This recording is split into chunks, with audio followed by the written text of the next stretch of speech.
morning, students. How are you? I hope you are fine. Today we are learning about lesson number 4. In last class we have learned lesson number 3. Okay, let's start lesson number 4, कठपुतली. यहाँ पर कठपुतली जो lesson part है यानी जो कविता है वह भवानी प्रसाद मिश्र के द्वारा लिखी गई है. किसके द्वारा लिखी गई है? भवानी प्रसाद मिश्र के द्वारा लिखी गई है. कठपुतली इस कविता में हमें क्या बताया गया? देखिए हमें. कठपुतली गुस्से से उबली, बोली, ये धागे क्यों हैं मेरे पीछे आगे, इन्हें तोड़ दो, मुझे मेरे पाँवों पर छोड़ दो. सुनकर बोली और कठपुतलियाँ कि हाँ बहुत दिन हुए हमें अपने मन के छंद हुए. मगर पहली कठपुतली सोचने लगी, ये कैसी इच्छा मेरे मन में जगी. अब देखिए इसमें जो कठपुतली के माध्यम से क्या बताया गया है कि कठपुतली एक स्वतंत्रता का कि आज़ाद न होने का प्रतीक बताया गया है कि जैसे एक पराधीन व्यक्ति है उसके मन में क्या बातें आती है, क्या वो सोचता है, वो इस कविता में बताया गया है. इस कविता में बताते हैं कि कठपुतली एक पराधीन व्यक्ति का प्रतीक है. जैसे पराधीन व्यक्ति यानी कि जो आज़ाद ना हो, ऐसा व्यक्ति क्या होता है कि उसे दूसरों के इशारे मानने पड़ते हैं, यानी दूसरों के इशारों पे नाचना पड़ता है. उसी तरह जो है कठपुतली है वो भी धागों से बंधी हुई है और उसे दूसरों की बातों के अनुसार उसे चलना पड़ता है, यानी कि जो धागे जैसे चलेंगे उसे वैसे ही चलना पड़ेगा.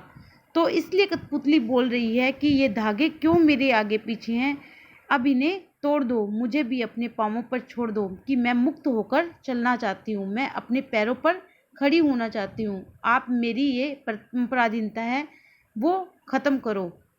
सुनकर बोली और कठपुतलियाँ. यह सुनकर जो दूसरी कठपुतलियाँ हैं वो भी बोलती है, क्योंकि यदि एक आवाज़ उठती है तो उस आवाज़ को देखकर और बहुत सारी आवाज़ें उठनी शुरू हो जाती है. उसी प्रकार एक कठपुतली को देखकर दूसरी कठपुतलियाँ भी बोलने लगी कि हाँ बहुत दिन हो गए हमें अपने मन के छंद हुए, यानी कि बहुत से दिन ऐसे हो गए हैं कि हम स्वतंत्रता की जिम्मेदारी निभा पाएंगी, कि हमें भी स्वतंत्रता की जिम्मेदारी को निभाने दो, हम भी स्वतंत्र होकर घूमना चाहते हैं, यानी आज़ाद होना चाहते हैं, अब हमें पराधीनता नहीं चाहिए. मगर पहली कठपुतली सोचने लगी, ये कैसी इच्छा मेरे मन में जगी.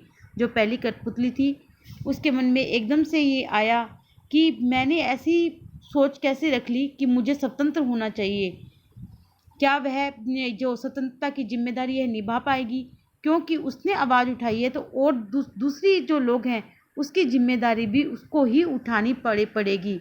इसलिए स्वतंत्रता के लिए उसे क्या चाहिए? आत्मनिर्भरता चाहिए. क्या वह अपने बल पर जीवन बिता पाएगी?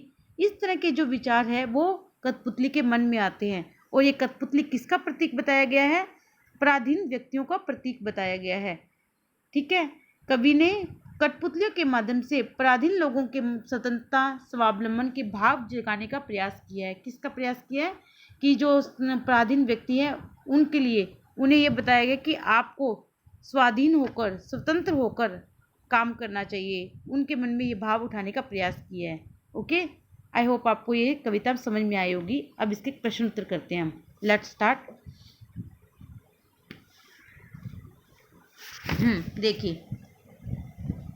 ये तो हो गया. नेक्स्ट देखिए प्रश्न उत्तर.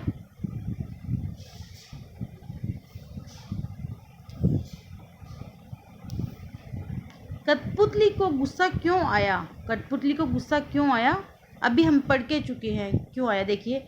कठपुतली के अंग अंग में पराधीनता रूपी धागे बंधे हुए थे जिनका संचालन पराये हाथों में था. वह अपनी इच्छा से कुछ भी नहीं कर पा रही थी. अपनी ऐसी दयनीय दशा को देखकर कठपुतली को गुस्सा आया. जो कठपुतली है वो किस में बंधी हुई थी? पराधीनता में. और उसका जो संचालन है, क्योंकि जो दूसरा उसे जो बोल रहा था वो वही कर रही थी, तो वह अपनी इच्छा से कुछ भी नहीं कर पा रही, तो इसलिए उसने अपनी दयनीय दशा को देखकर कठपुतली को गुस्सा आया कि वह दूसरों के इशारों पर काम कर रही है.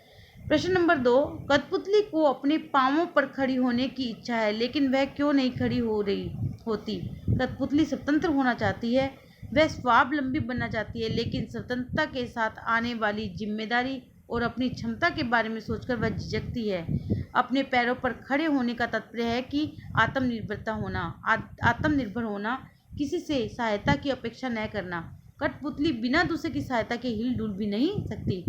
ओके, अभी हमने यही बात की है, हमने जब कविता को पढ़ा था कि कठपुतली क्या चाहती है, स्वतंत्र होना, वो भी आज़ाद होना चाहती है, स्वावलंबी बनना चाहती है और स्वतंत्रता के साथ वो अपनी जिम्मेदारियों को उठाना चाहती है, लेकिन उसे यह अपनी क्षमता के बारे में सोचकर वह झिझकती है।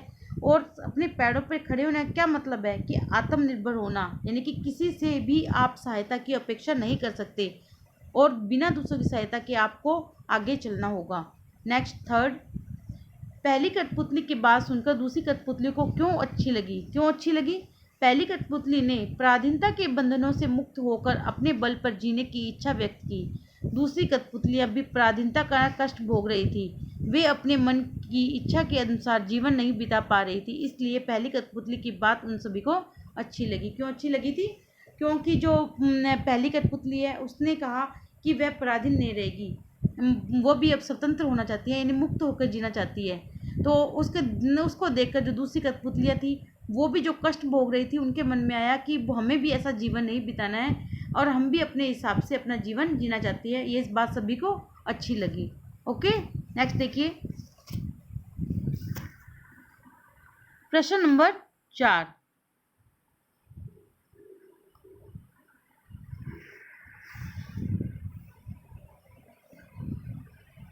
थोड़ा बड़ा कर लेते हैं इसको। ओके, विजिबल है? ओके, देखिए प्रश्न नंबर 4, पहली कठपुतली ने समय कहा कि ये धागे क्यों हैं मेरे पीछे आगे, इन्हें तोड़ दो, मुझे मेरे पाँवों पर छोड़ दो। तो फिर वह चिंतित क्यों हुई कि ये कैसी इच्छा मेरे मन में जगी। नीचे लिखे वाक्यों की सहायता से अपने विचार व्यक्त कीजिए। अभी हम इन सभी को पढ़ के चुके हैं, देखते हैं। उसने दूसरी कठपुतलियों की जिम्मेदारी महसूस होने लगी, उसे स्वतंत्र होने की चिंता होने लगी, वह स्वतंत्रता की इच्छा को साकार करने और स्वतंत्रता को हमेशा बनाए रखने के उपाय सोचने लगी। वह डर गई क्योंकि उसकी उम्र कम थी। क्या होता बताओ, क्या था?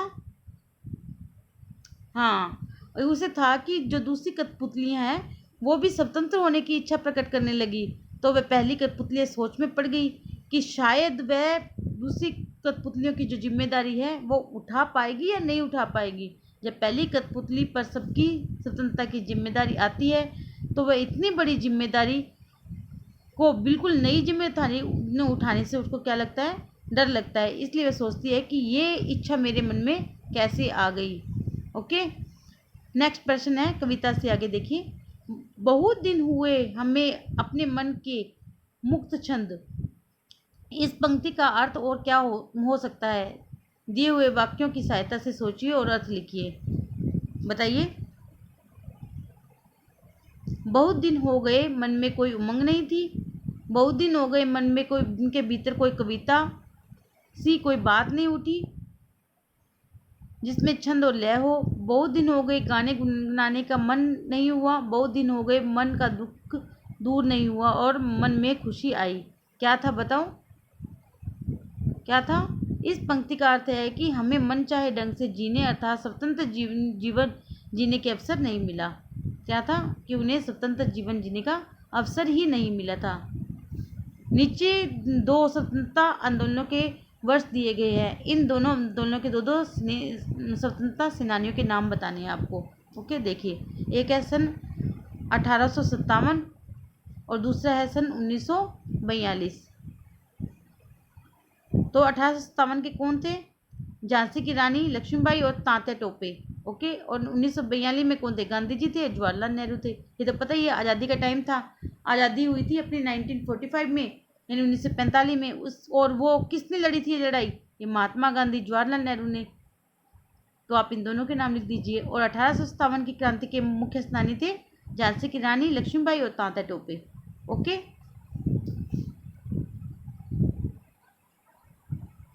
आई होप आपको ये लेसन अच्छे से समझ में आया होगा।